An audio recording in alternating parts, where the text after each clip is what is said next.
سلام علیکم دوستان عزیز، خوش آمدید به درس 28 زبان انگلیسی ما. زبان انگلیسی از صفر از روی کتاب Basic English Grammar by Betty Azar. پیش از آغاز کردن درس امروزه لطفاً به کانال ابونه شوید، به نوار لایک کنید. برای بهتر کردن صفت درس و فکرهای خود را در شرح ها نویسید. این نوار را با دوستان و نزدیکانتان روان کنید و برای اولین شده خبر داشتن از درس های نو زنگوله را زیر کنید. چون هر وقت درس امروزه رو نیست با quote of the day یعنی سخن روز آغاز میکنیم و سخن روزی امروزمون چنین است: When the roots of a tree begin to decay, it spreads death to the branches. African proverb. ترجمهش به زبان تاجیکی می شود: وقتی که ریشه های درخت شروع به بوسیدن میکنند، مرگ رو به شاخه هایش پهن میکند. مقال افریقایی. proverb می شود مقال و یا ضرب المثل. خیلی که میدانید ما در chapter 4 یعنی باب 4 کتاب هستیم و موضوع باب 4 کتاب using the present progressive یعنی استفاده بری زمانی حاضره دوامدار می باشد و نگفته نماند که کتابی که ما از روی آن درس میگذاریم پیوندش و یا سیلکش در زیر همه نوارهای ما هست. از آنجا به کتاب دسترسی پیدا کرده می توانید. و موضوع امروزه ما موضوع دوم باب 4 کتاب spelling of ing یعنی املای ing می باشد. درس 28 خیلی که گفتیم موضوع امروزه ما spelling of ing می باشد. در پایان یک تا مثال آورده ایم: I am writing right now. من عین حال نوشته ایستادم. خیلی که میدونید کلمه write نوشتن در آخرش حرف ای دارد و وقتی که با آن ing اضافه میکنیم این حرف میافتد. در این درس ما میفهمونیم که چرا این حرف میافتد و دیگر نمود املاهای ing رو به شما میفهمونیم. میگذاریم با موضوع درس امروزه. خیلی که گفتیم موضوع درس امروزه ما spelling of ing یعنی طرز املا و یا طرز نوشته ing می باشد. ing چون که میدونید این پسوند برای زمان حاضره دوامداری یعنی present progressive tense می باشد. ما در این درس بعضی قاعده ها رو با شما میفهمونیم و بعد از این قاعده ها رو آموختن و دلخواه فعل پسوند ing اضافه کرده می توانید. میگذاریم به قاعده یکم. rule number 1. A consonant plus e. consonant می شود همصدا. روی خط همصداها در پایان آورده شده است و وقتی که فعل با همصدا و حرف ای تمام می شود drop the e and add ing. حرف ای رو می افتانیم ing اضافه می کنیم. مثلا فعل smile همصدا و حرف ای دارد، حرف ای می افتد ing می گیرد smile می شود smiling. کلمه دیگر فعل دیگر write t و e آمده است همصدا و حرف ای می افتد ing می گیرد write می شود writing. rule number 2 قاعده دوم one vowel and one consonant. یک صداناک و یک همصدا. روی خط صداناک‌ها نیز در پایان آورده شده است و وقتی که فعل ما آخری فعل ما یک تا صداناک و یک تا همصدا داشته باشد double the consonant and add ing. همصدای دوم رو دوتا میکنیم و ing اضافه میکنیم. مثلا فعل sit صداناک و همصدا آورده شده است. همصدای آخر رو دوتا میکنیم sit می شود sitting. run می شود running. حرفی صداناک آمده است بعد از آن همصدا از این رو همصدا دوتا می شود run می شود running. در اینجا اشاره آورده شده است پایان رو میخونیم exception to rule 2. exception می شود استثناء یعنی از قاعده بیرون. استثنای قاعده دوم do not double x and y. وقتی که فعل با حرف های w x و y تمام شود همصدای آخر رو دوتا نکنید میگوید. مثلا فعل snow برف زدن می شود snowing. حرف آخر همصدای آخر دوتا نمی شود fix می شود fixing. say می شود saying.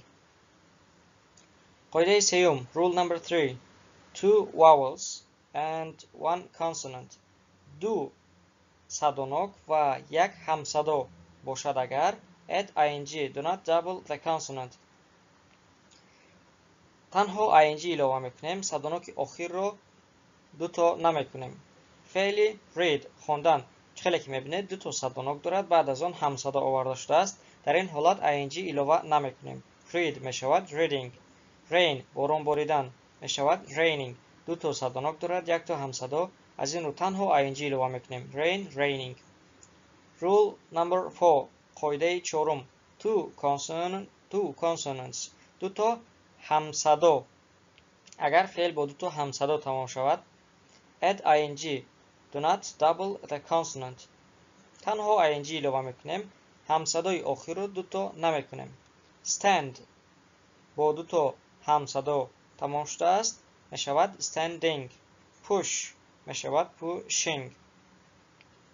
این چهار قاعده رو خوب تکرار کنید و به فعل خود دقت کنید. بعد از این چهار قاعده با دلخواه فعل پسوند ing اضافه کرده میتوانید. میگذاریم به صفحه دیگر. Exercise 9 مشق نهم. در اینجا برای موضوع امروزه رو خوبتر فهمیدن مشق نهم رو اجرا میکنیم و با فعل ها پسوند ing اضافه میکنیم. مثال یکم رو خود کتاب اجرا کرده است. take میشود taking. این قاعده یکم است. اگر با حرف ای تمام شود حرف ای میافتد، بعد از آن ing میگیرد. فعل دوم come میشود coming. این هم قاعده یکم است. حرف ای میافتد ing میگیرد. dream میشود dreaming. دو تا صدانک دارد، بعد از آن همصدا. این قاعده سوم است، تنها ing میگیرد. مثال دیگر bite میشود biting. قاعده یکم است، حرف ای میافتد، بعد از آن ing میگیرد. مثال دیگر hit میشود hitting. ت دو تا میشود چون یک تا صدانک و یک تا همصدا دارد. این قاعده دوم بود. فعل دیگر join میشود joining. دو تا صدانک و همصدا دارد، از این رو تنها ing میگیرد. مثال دیگر hurt میشود hurting.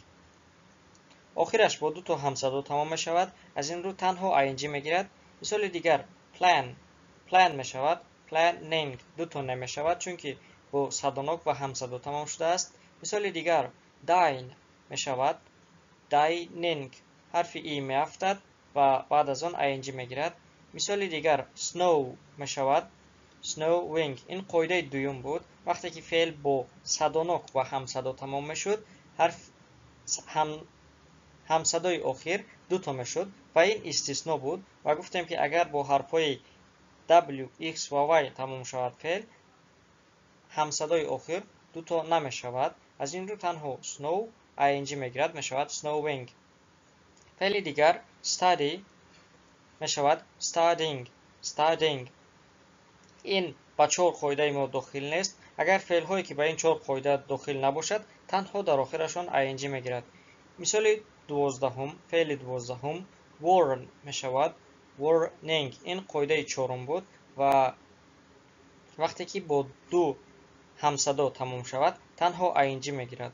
رقم قاعده ها رو از یاد کردنتون شرط نیست، تنها منطق قاعده ها رو فهمید تمام.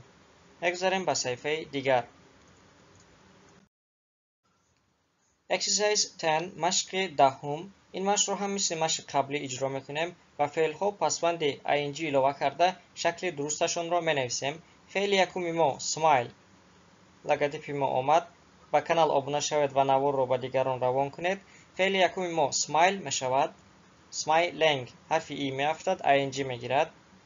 فعل دوم fly میشود flying. تنها ing میگیرد. فعل دیگر laugh میشود laughing. تنها ing میگیرد. sit میشود sitting. حرف ت دو تا میشود چون که صدانک و همصدا دارد. مثال پنجم stand میشود standing. تنها ing میگیرد چون که با دو همصدا تمام شد. مثال دیگر sleep میشود sleeping. دو تا صدانک و همصدا دارد، تنها ing میگیرد. مثال دیگر clap میشود clapping. با صدانک و همصدا تمام شد، از این رو حرف پی دو تا میشود. write میشود writing. حرف ای میافتد ing میگیرد. مثال دیگر eat میشود eating. دو تا صدانک و همصدا دارد، تنها ing میگیرد. مثال دیگر run میشود running якто садонок ва дар охир якто ҳамсадо дорад. Аз ин рӯ ҳарфи не дуто ҳарфи n дуто мешавад running. мисоли дигар sing мешавад singing. дуто бо дуто ҳамсадо тамом шудааст. аз ин рӯ танҳо ing мегирад. феъли дигар read мешавад reading. дуто садонок ва ҳамсадо дорад. аз ин рӯ танҳо ing мегирад. мисоли дигар drink мешавад drinking. охираш бо дуто ҳамсадо тамом шудааст. аз ин рӯ танҳо ing мегирад. мисоли дигар sneeze мешавад sneezing. ҳарфи и охир меафтад. cry мешавад crying. ин ба қоидаҳои мудохил нест. аз ин рӯ танҳо ing мегирад. мисоли дигар cut a piece of paper. cut феъли мо cut ҳаст. якто садонок ва якто ҳамсадо дорад дар охираш. аз ин рӯ ҳамсадои охир дуто мешавад cutting. мегзарем ба машқи дигар. Exercise 11 машқи 11. дар ин машқ баъзе ибораҳо дода шудааст, хеле ки дар зер мебинед ва мо бояд бо ин ибораҳо дар замони ҳозираи давомдод, яъне дар present progressive tense ҷумла созем ва машқро агар гурӯҳӣ иҷро кунед хубтар мешавад. шахси якум ибораҳои додашударо амалан нишон медиҳад, шахси дигар савол медиҳад, шахси сеюм бошад дар замони ҳозираи давомдор ҷумла месозад.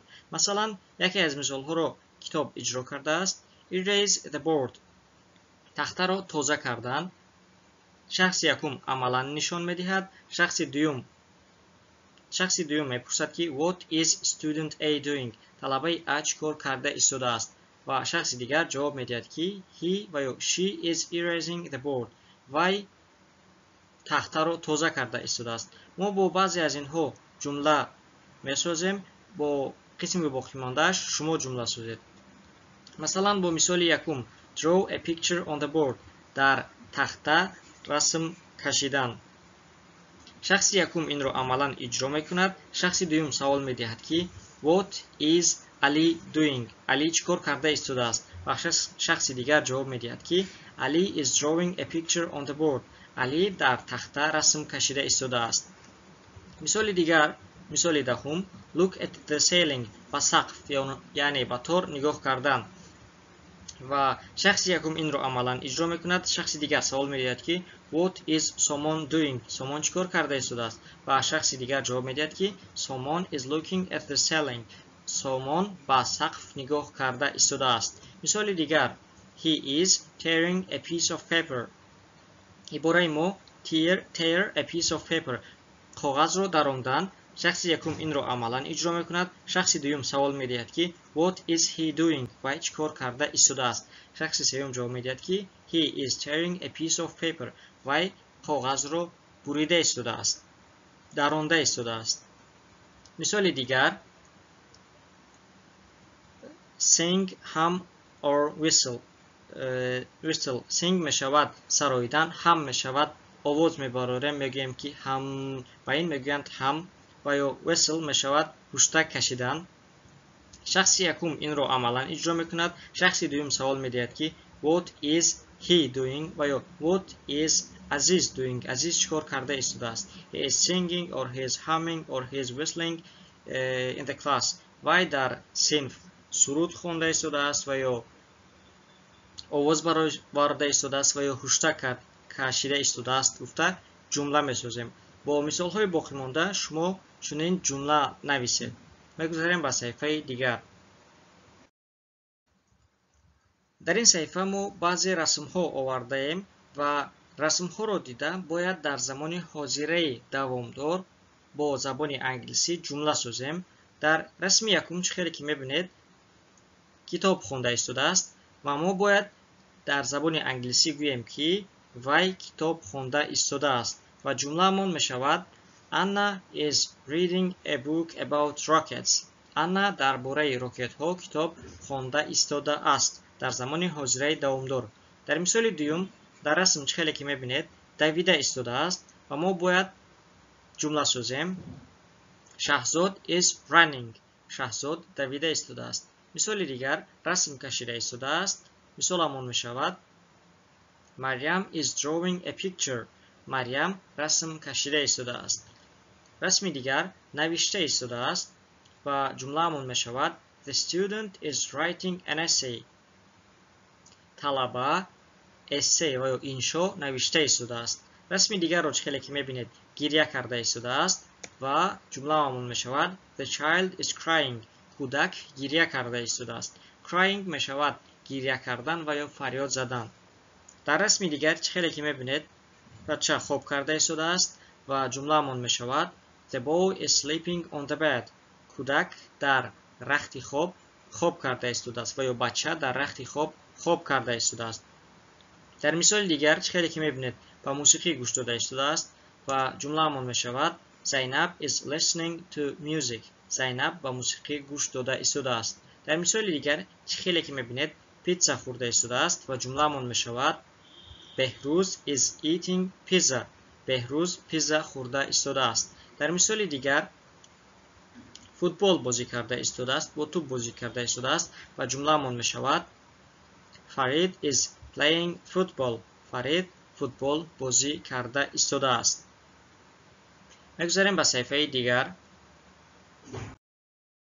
New words کلمه های نو. push تله دادن. pull کشیدن. stand ایستادن عادتا راست ایستادن. sit نشستن. dream خواب دیدن و یا آرزو کردن. sleep خواب کردن. rain باران باریدن. snow برف. rain و snow می شود باران و برف، اما در اینجا ما درباره فعل ها گپ زده ایستاده ایم. از این رو باران باریدن و برف باریدن هم می شود. warn آگهی کردن. hurt آزار دادن. dine خوراک شام خوردن. bite گزیدن. hit زدن. join پیوست شدن. clap قرصک زدن. sneeze اخسه زدن.